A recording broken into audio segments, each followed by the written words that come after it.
God damn, give me a minute. There is no minute. You need to put these every week. Every Friday. Every fucking week? Every week. I thought he did these like every couple months. No, it's every week, or else you forfeit the advance we gave you. God fucking damn it. Otherwise, we're going to need back our $200,000. $200,000? What fucking $200,000? There was a $200,000 advance on these videos. I didn't get shit. You know what? Fuck you. Fine. I'll take care of it. Okay, you better. Fuck you. Fuck. I'm gonna send my dad to hell where he belongs, reviewing shitty movies for the rest of eternity.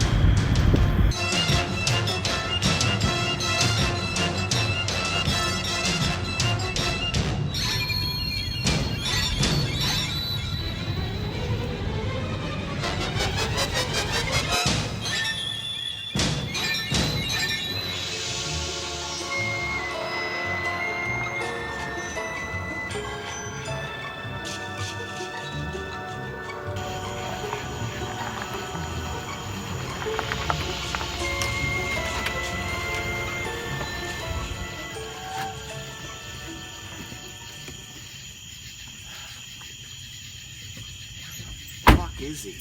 Checked every fucking cemetery in this town. What the fuck?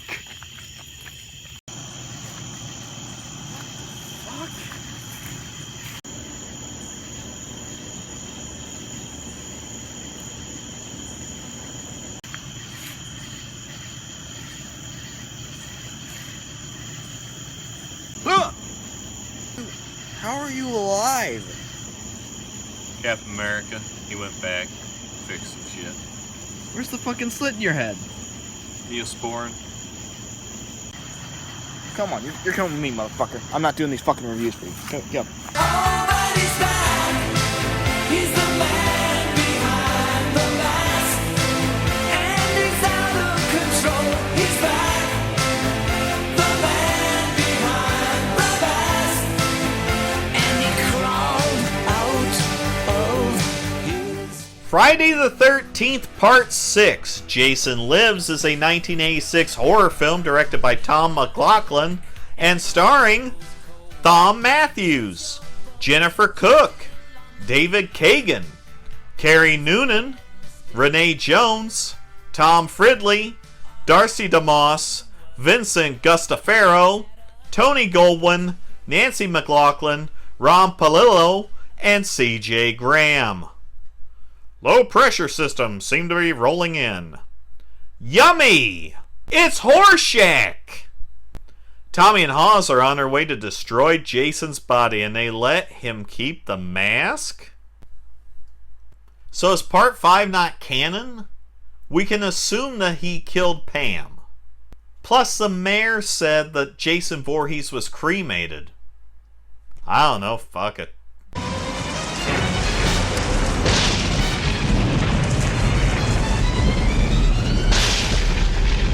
Did my tax dollars pay for that? A scene written in the script that was never shot revealed that Jason's father Elias is a Tombstone benefactor. Okay, there it is, huh? There's his grave. Okay, let's go. Wait a second. What? I gotta be sure. No, you don't. Tommy digs him up and pops that sucker open. The worm buffet is now open.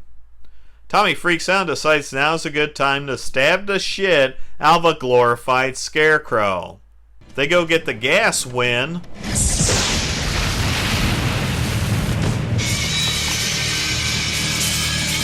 oh shit.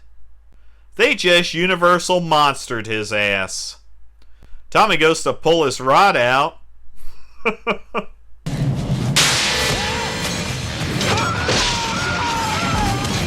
Looking good, Mr. J.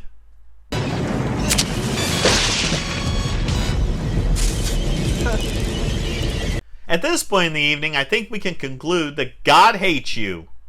Hawes nails him in the head with a shovel, but he loses a piece of himself in the process. Tommy flees, and Jason was lucky that mask was just lying around for him to throw on his maggot-filled face.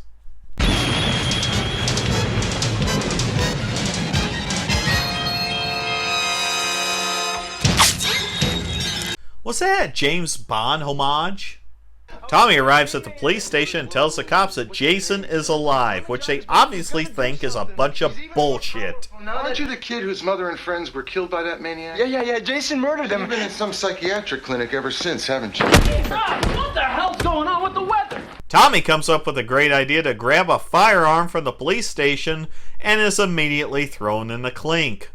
I'm sorry about what happened to you and your folks years ago, but no one in Forest Green wants to be reminded of what that maniac did here. That's why we changed the name. People want to forget this was Crystal Lake. That's probably a good idea.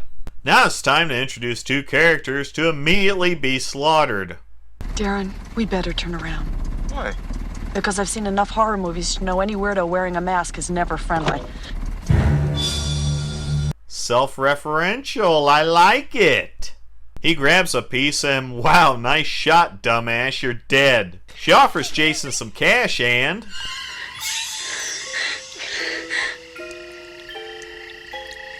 oh, hell, he's just toying with her now.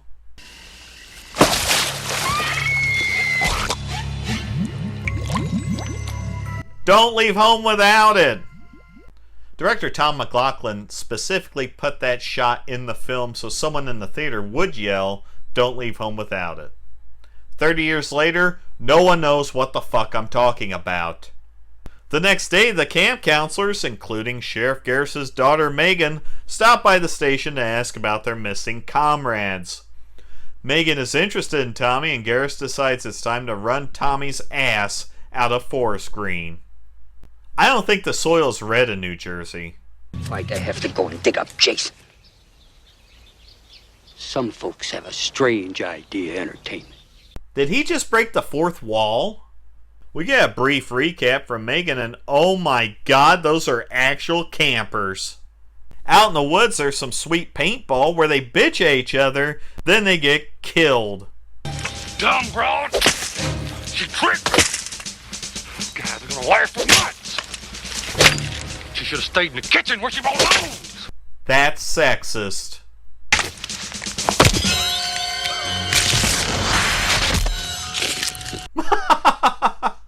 Jason is now armed. The paintballers continue to walk and...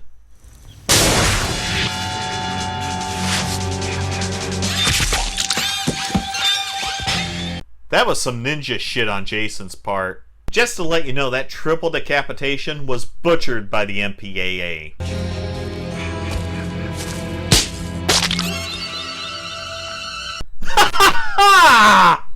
As they escort Tommy from town, he makes a break for the cemetery and it looks like Jason is still neatly buried. Then they drag Tommy out of there. Dig him up? Does he think I'm a farthead? That was a nice transition. Bye, Tommy. Night falls on Forest Green and the caretaker is drunk. And here are two people to also be immediately killed after introduction.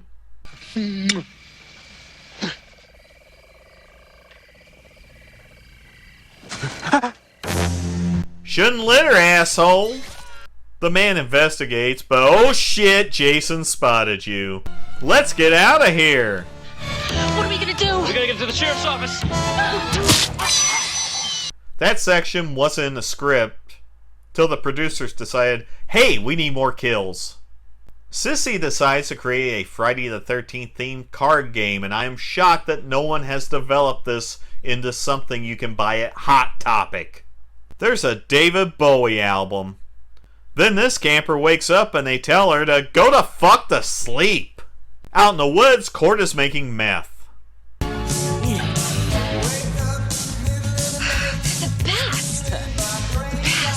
This may be the unsexiest sex scene I have ever seen. There's a power failure and Court goes out to get themselves plugged in. They discover the cord hacked up and book their ass out of there. Looks like the bathroom's occupied. Holy shit, that's not gonna buff out! Yes, Rambo was huge in this era.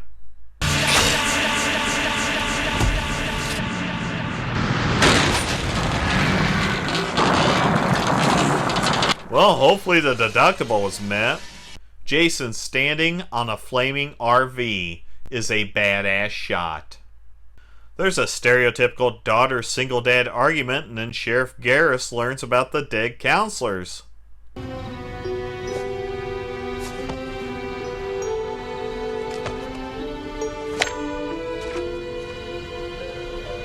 Once again, a movie shows that you can get obscure literature anywhere. Tommy calls the sheriff because that's the best thing to do after he's tried to throw you out of town twice, but gets Megan, who informs him that he is a murder suspect, and she will come pick him up because she's looking for an injection of vitamin Tommy.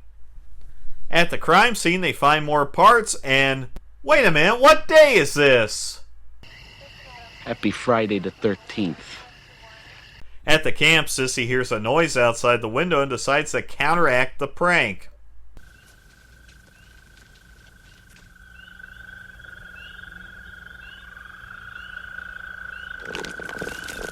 I guess they couldn't afford name brand soda. She ends up going out the window, then things get twisted. You guys, try not to wake the kids. Megan picks up Tommy and they get together to stop Jason. They run into a roadblock and then the chase is on through the sweet New Jersey countryside.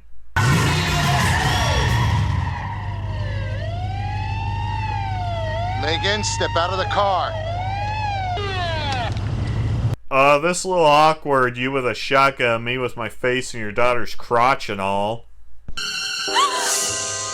Paula, I can't sleep. I'm scared. I saw someone at my window. Where did you get this? I found it outside. I guess Jason is just leaving shit lying around camp. Tommy is in the clink yet again. They get a call about finding Court and this lady, but Megan reveals the timelines don't match. But fuck it, he gets locked up anyway. At the camp, Paula gives some advice to keep the monsters away. I would close my eyes and say a little prayer. And you know what? Pretty soon, everything scary went away. See you in the morning. How do you not see him standing right there? Paula heads back to her cabin and hey, the machete is gone. The door blows open, so she goes to shut it, and then...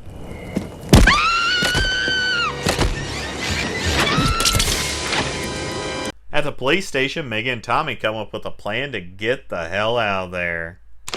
Give it back, punk.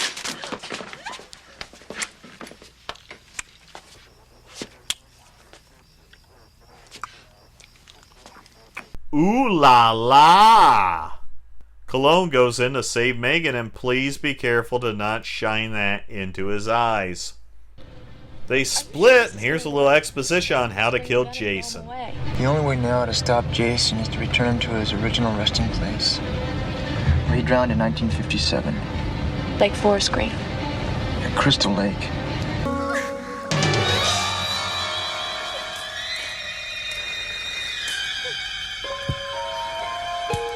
Oh, no, no, no, no, no. Before I wake up, I look for my soul to take. No, don't sleep. I pray the Lord my soul. Look, if I should die before I wake up. The cops arrive, and I'm sure they're going to get picked off one by one. This looks a little suspicious. Hey! There's one. I'm Keith Hernandez. Nancy jumps out to our favorite first baseman. Holy shit!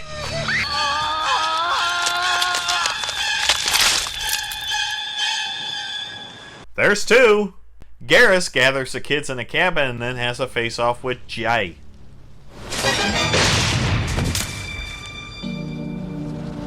They do this shit a couple more times and... Ow! Now he's pissed. Tommy and Megan arrive with her checking on the kids and Tommy prepping for their final chapter. I'm gonna go find my daddy, the sheriff, and then we can all go home, okay? Do we get refunds? How's he getting that big-ass rock in a boat? Megan goes to call for help and is able to get ahead in life. Jason hears Megan, but Sheriff Garris goes for the save.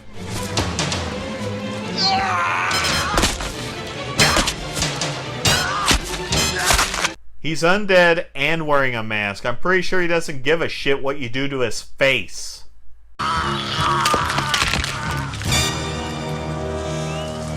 Man, that was like breaking the hinges on your Nintendo DS.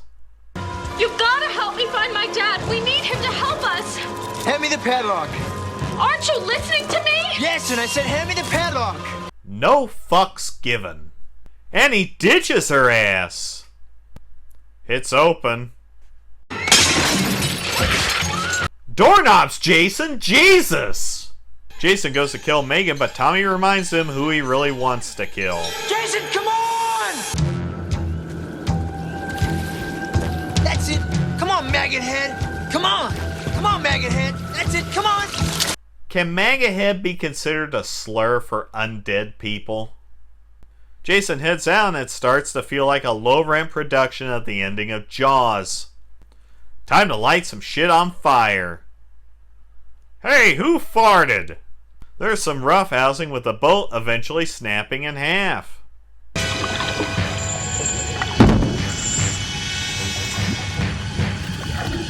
That sign on the bottom is a great touch.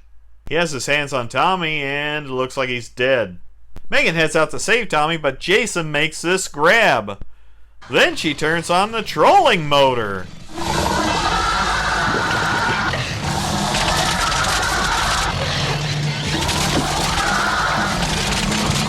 Oh dear. She pulls Tommy to the shore and he ends up being alive. It's over. It's finally over. Jason's home. Sure.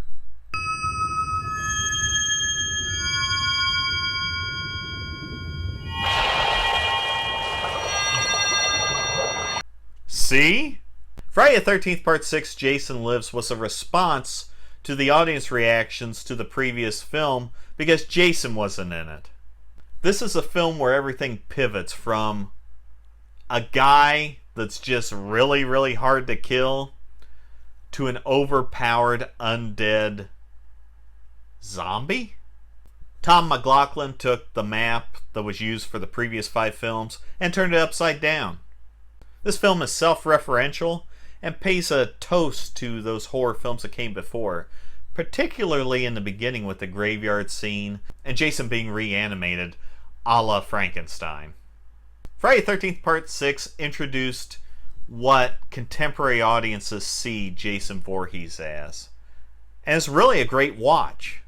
It's not a perfect film, but in the slasher genre, this stands up because it bucked the system that previous installments had set up. You could probably say this is the last peak in the series because everything from here on out is just going downhill.